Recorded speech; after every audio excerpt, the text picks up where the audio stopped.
Deep in the jungles of Myanmar's Chin state, we're driving into what the country's military rulers don't want the world to see. The heart of the resistance against them, made up of tens of thousands of civilians who've picked up arms to fight a repressive regime. At the base of the biggest Chin rebel group, every night for the past month, injured fighters are being brought into this hospital.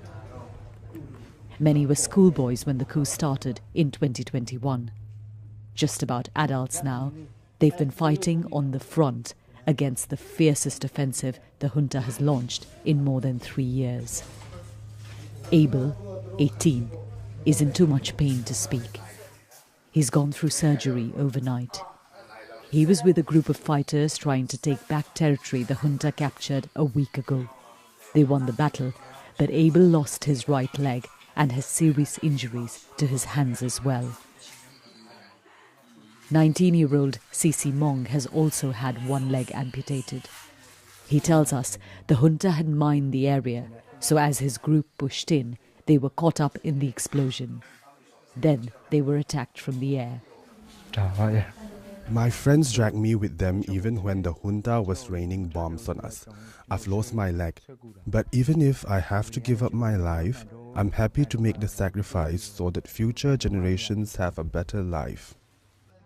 The fresh offensive that's been launched by the military junta, which includes columns of hundreds of soldiers marching into different parts of the Chin state, airstrikes, drone strikes, you can really see the impact of all of that here. At this facility over the past few weeks, there's been scores and scores of injured brought in. Their injuries telling of the ferocity of the battle that is taking place on the front lines. Van Nai Thang was a government official before he joined the rebels. He's determined not to let the junta hold the election, despite the personal cost. I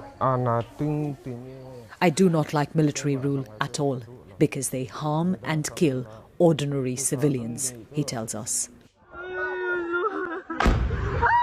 The BBC has seen evidence that recent junta airstrikes have targeted schools across the Chin state.